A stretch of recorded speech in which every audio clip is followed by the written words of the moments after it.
Look, the thing starts with Roman giving instructions to Jeremias. He tells him that his job is to drive a special girl named Crystal, but watch out, he's not to get close to her or talk to her. So Jeremias must keep his distance. At first, Jeremias doesn't really understand why they chose him, but Roman calms him down by saying that he's strong and that strength is precisely what's needed for this job. Jeremias runs into Oliver, and the conversation gets tense. Jeremias doesn't want to follow the plan that Oliver proposes. None of that. Oliver insists, saying that their target will pay a ransom because he has a lot of dough and is involved in shady business. According to Oliver, the guy won't want to involve the cops and will cough up the money because he cares about the person they're threatening. But no matter what Oliver says, Jeremias gives him a resounding no, leaving things very tense. Crystal is ready to go on stage. When the scene changes, we see an older man trying to kiss her. She doesn't want to and tries to push him away. Just then, Bill enters the room. The older man gets up and starts calling for Jeremias, trying to leave. But Bill grabs him and slits his throat, causing the guy to collapse. Crystal continues to look at the security camera as if nothing happened. Bill, Roman, and Nikki are in the middle of a conversation about Crystal and the danger she represents. Bill is worried that Crystal will change her mind, mentioning that his blood runs through her veins, which makes her a threat to the driver. Roman says that Cal won't kill the driver because she's human and says he understands her better for that reason.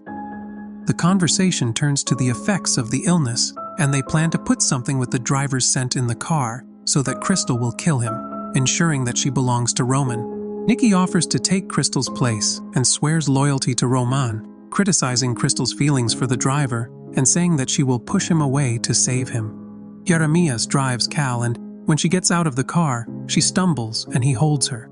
They stay like that for a moment, almost kissing. In this scene, Jeremias confronts Oliver, making it clear that he can't touch Crystal.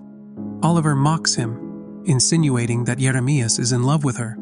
But despite Oliver's sarcastic assurances that they won't hurt her, Jeremias remains serious and firm. Crystal injects something into her veins, signaling an important moment of transformation or preparation. Then she looks at a framed photograph and goes upstairs. The tension rises when two masked men appear out of nowhere and try to kidnap her, but as they carry her downstairs, Crystal transforms into a vampire and violently attacks one of her captors. In a surprising twist, the second masked man takes off his mask, revealing that it's Oliver.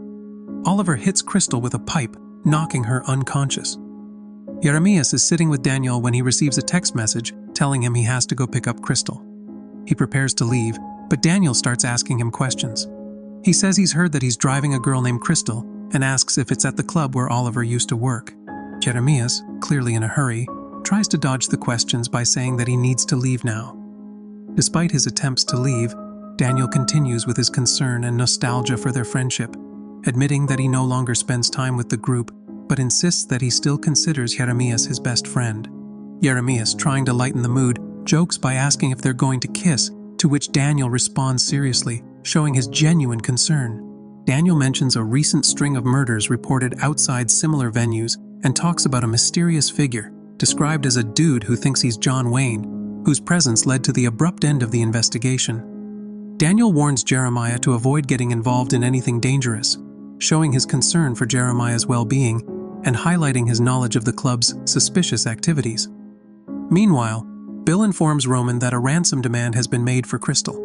He tells him that, in addition to the ransom note, there was a phone call from an unblocked number. He reminds Roman that Crystal comes from a wealthy family and doesn't need to be involved in his dangerous world. Bill suggests that this ransom demand could be Roman's chance to free himself from the complications surrounding Crystal. He advises Roman to do nothing, but Roman, coldly and decisively, tells Bill to kill the kidnappers and bring Crystal back. Jeremiah receives a voicemail from Oliver, who explains that they carried out their plan calmly. Oliver warns him not to go to the place where Crystal is being held and urges him to stay out of it. He assures Jeremiah that he will receive his share and emphasizes the importance of doing nothing. Oliver ends the message by advising him to stay put and not take any action. But Jeremiah doesn't listen and goes to the place where Crystal is and sees that she's been beaten. He picks up a pipe and goes straight to a bar where Oliver and his accomplice are drinking and attacks the accomplice. Then, he yells at Oliver to give him the keys. Bill arrives at the bar after Jeremiah has left, shoots the bartender, and finds Oliver. Bill shoots Oliver's accomplice and, fearing for his life, Oliver tells him where Crystal is and that Jeremiah is with her. Jeremiah ended up killing Bill. Then, he went to free Crystal from her handcuffs, swearing that they couldn't go to a hospital or return to the place where they had been holding her. She begged Jeremiah to help her escape, warning him that Roman would come after them and that Bill was already in on it. Jeremiah took out a knife, but Crystal implored him not to confront Bill, emphasizing how useless and dangerous it would be to fight him. She urged him to get out of there once and for all, so they fled together. As they ran towards the car, Bill followed close behind. Just as Jeremiah was about to start the car, Bill arrived and smashed the window. Despite the attack, Jeremiah managed to start the car and speed off. Daniel received a call and went to the crime scene where Oliver and the others had been eliminated. Detective Hobbs, his partner, asked him if he knew any of the victims, and Daniel denied it. But then he found a photo in Oliver's pocket that included him and quickly hid it. Later, he went to see the fingerprint technician, asking her about the fingerprints on the iron pipe. She told him they were Oliver's, and Daniel asked her to keep that information secret for now. Jeremiah sought help from Ari, borrowed a car from him, and left Crystal with him before meeting with Daniel, who was shocked to see Jeremiah. Meanwhile, Crystal, now conscious, stared at Ari when he woke up. Ari received an urgent call from Jeremiah, who told him that Oliver and Max were dead. Ari warned him of the danger they were in, telling him to leave everything and get rid of Crystal, but Jeremiah insisted on explaining the situation and revealed that the killer was on his way to where Ari was, begging him to keep Crystal safe. Ari suggested taking Crystal to his isolated cabin, believing it would be a good hideout. Jeremiah asked Ari if he had a weapon, and Ari confirmed that he did. Then, Jeremiah asked him for the gun. After the conversation, Jeremiah went to confront Bill, armed. Bill gave him an ultimatum. If Jeremiah returned Crystal, Bill would share the profits with him. But if he failed, the consequences would be serious and certain. Bill gave Jeremiah until the following night to comply, warning him that if he failed, or if something happened to Cal, his revenge would be brutal and final. Harry was driving with Crystal when she suddenly asked him to stop the car. She started bleeding from her mouth, surprising Ari, who slammed on the brakes and got out of the car. Cal, in a state of distress, begged Ari for his blood, terrified. Harry backed up and ended up being hit by a car. Crystal, succumbing to her vampiric instincts, began to lick the blood from the ground. Afterwards, Crystal drove alone, burned the car, and started walking. Roman confronted Bill using Nikki as leverage. He reminded Bill that his task was to find Crystal's kidnappers, kill them, and bring her back. Bill tells him that he has given the driver until the end of the next night. However, Roman laughs, saying that's not enough for him. Bill assures him that he never breaks his word, but Roman cuts him off, saying that he already had his chance and should now step aside. Bill stands firm, saying that he can't do that and that he has something to show Roman, implying that he no longer owes loyalty only to him. Roman, enraged, reminds Bill that he owes him for every breath he takes. In a swift move, Roman bites Nikki in the neck. Crystal enters the cabin and takes a bath. Jeremiah follows her, asking about Ari and showing concern for her. He notices that her face is healed and is stunned. Crystal thanks him for saving her life. Trusting him, they kiss and enter the cabin where they make love and eventually fall asleep together, unaware that Roman is watching them from outside. Crystal wakes up suddenly and sees Roman sitting nearby. She follows him outside to talk. Crystal begs Roman to let her go, but Roman refuses and orders her to eliminate Jeremiah. Crystal says that she wants to reverse what she is becoming, preferring death to her transformation. Roman tells her that he won't kill her and challenges her resolve. He explains that if she really wants a true death, Jeremiah can give it to her, since she won't be able to do it herself due to her confusing transformation. Crystal listens as Roman explains that everything he promised her is real, but also the opposite of life. Roman emphasizes that by involving Jeremiah, she has already made her choice. Crystal returns to the cabin, hiding a dagger behind her back. As she approaches, Jeremiah wakes up. Crystal apologizes and Jeremiah tells her that he has something to confess. He reveals that he went to her house the day before because he wasn't sure about something. He then shows her a monogrammed garment explaining that his father gave it to him when he was young.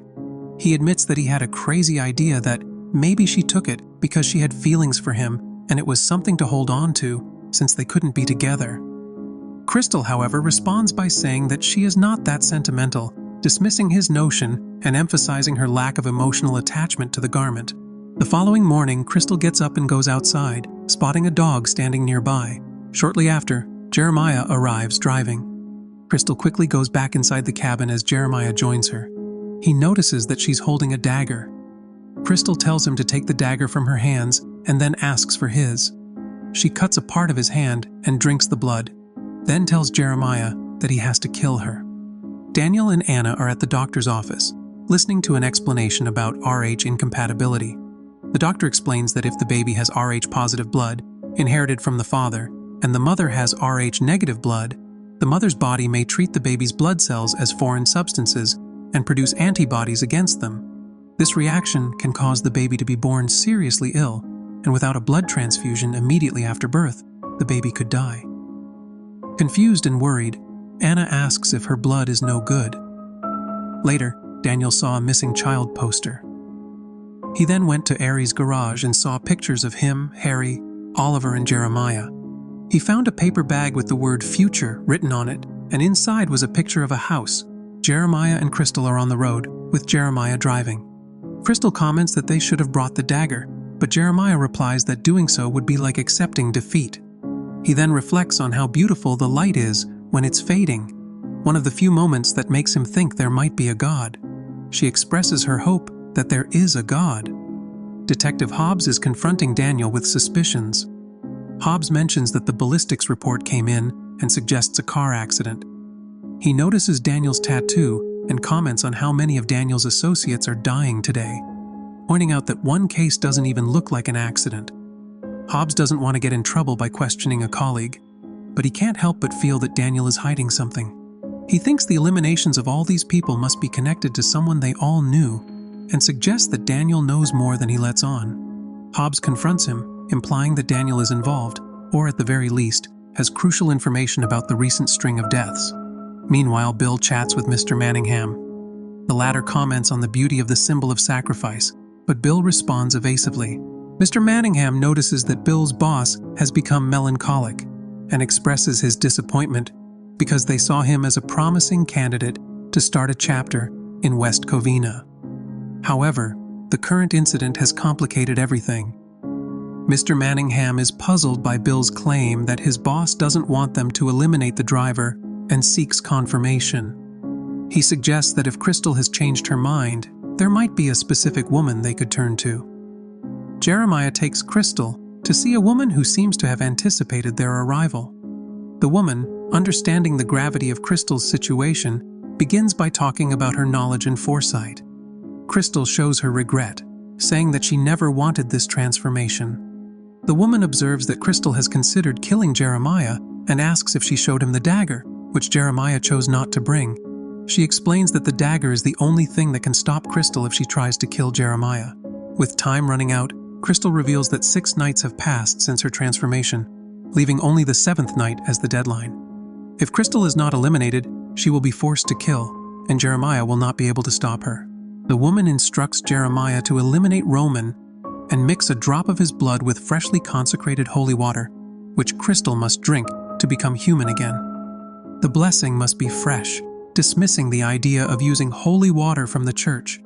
Crystal dismisses the instructions as nonsense and insists that they need to retrieve the dagger. However, the woman persists, presenting her infected daughter, Emily, as proof of her claims.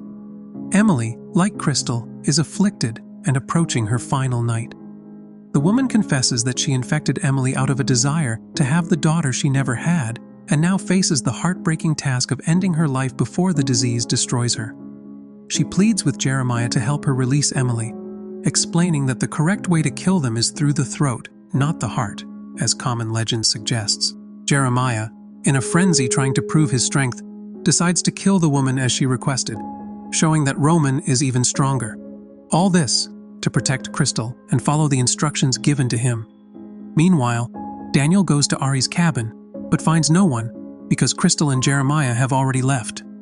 The only thing he finds is the dagger on the table, stained with blood. Desperate, Jeremiah goes to see Father Mina for help, but Father Mina doesn't make it easy for him, accusing him of being a non-believer and questioning his sudden faith. Crystal, sleeping in the car, wakes up startled to see a vehicle approaching. It turns out to be the frail man walking towards the church. Inside, Jeremiah is in a hurry, trying to convince Father Mina to help him without wasting time. But Father Mina insists that Jeremiah must truly believe before taking the holy water. Just as things get more intense, Bill bursts into the church firing his gun. Jeremiah returns fire but is shot in the stomach. In the chaos, Bill reminds Jeremiah that he warned him not to run and says that Crystal's fate is inevitable, while Jeremiah's can still change. Defiant, Jeremiah replies that he doesn't believe in fate. Bill leaves the church and goes looking for Cal, deliberately smearing his blood on the car, knowing that Crystal will be attracted to it. After Bill leaves, Crystal finds Jeremiah wounded. She tells him they need to go to a hospital, worried about his limited time and the possibility of him dying. She also fears that if they don't make it in time and she's near him, she might end up killing him because of her condition. While all this is happening, Emily arrives at the police station to talk to Daniel. When he asks her how old she is, she tells him she doesn't know. Crystal and Jeremiah, exhausted and injured, collapse on the ground. Roman arrives and confronts them, saying that he has waited a long time for this moment and condemning their actions as immoral. Crystal, desperate to save Jeremiah, begs for Roman's help. Roman offers Cal a deal. If she agrees to drink Jeremiah's red liquid and embrace her vampiric nature, he will save Jeremiah. Crystal is shocked to hear this, but Roman makes it clear that what she does with Jeremiah afterward is up to her. Meanwhile, Mr. Manningham is treating a wounded Bill. He pours blood into Bill's mouth, and Bill gets up as if nothing had happened. Detective Hobbs wastes no time and confronts Daniel, demanding answers. Hobbs reminds him that the girl has been missing for almost a week, and that her family seen on the news is also missing. The girl mentioned that someone Daniel knew directed her to him, so Hobbs presses him to reveal who that person is and clarify the unfolding events. Jeremiah wakes up confused and looks for Crystal, asking her if he is dead. Crystal explains that Roman saved him. They share a moment, marveling at how strong and amazing they feel. Jeremiah asks if she's hungry, and they decide to go inside. Crystal reveals that they are in her parents' house. Sadly, she tells him that her parents died in a fire and points out a dress that her mother wanted to be buried in but couldn't. Crystal expresses her fear of dying, and they end up kissing. Daniel finds Hobbs sitting at his desk and asks if he still has the address of the strip club. Hobbs confirms that he does and throws a sarcastic comment about Daniel's sudden interest in acting like a cop. Jeremiah and Crystal drive to meet Bill. Crystal expresses her distrust, and Jeremiah shares his concerns, but they decide to go ahead with it. Once inside, Bill hands them a sword, saying that Manningham claims it's the one they need, although he can't guarantee its effectiveness. Jeremiah asks who Manningham is, while Crystal insists he take the sword. Bill reminds them of the importance of his advice, assuring them that he always keeps his word. In another scene, Manningham and Roman are in a house discussing the impending arrival of Dawn. Manningham warns Roman that Crystal will return, but not to reunite with him, but to kill him, and she will bring Jeremiah with her. Manningham suggests that if Roman feels the need to turn to God, he should know that God does not hide behind the light. Jeremiah and Crystal arrive and immediately confront Roman. Using the sword, Jeremiah kills Roman and then gives Crystal a mixture of Roman's blood and holy water to drink with the intention of reversing her vampiric transformation. However, Bill attacks them, causing Crystal to drop the mixture. As the sun begins to rise, Crystal starts to fully transform into a vampire. Bill and Jeremiah engage in a fierce fight, and Crystal intervenes, ripping Bill's heart out with her bare hands. This action triggers her complete transformation. She then approaches Jeremiah, who stands amazed that the sunlight doesn't burn her. Just then, Daniel arrives and points a gun at them. Jeremiah picks up a gun to protect Crystal, but when he tries to shoot, he discovers it's empty. Daniel then shoots Jeremiah. Enraged, Crystal prepares to attack Daniel, but he pulls out a sword and stops her, asking if she can save Jeremiah. The scene shifts to Daniel sitting in a house with Emily. Emily asks him why he stopped being a policeman. Daniel replies that he dreamed the same thing his father dreamed years ago. When Emily asks about the dream, Daniel tells her it's not something for children. Emily then asks about a box in the room. Daniel promises to explain it someday, but asks for her help in burying it in the backyard, making her promise to never dig it up, no matter what. Emily promises. The story concludes with Crystal walking. Someone approaches her in a car and asks where she's going. She simply replies, "Somewhere." Then Jeremiah is seen smiling.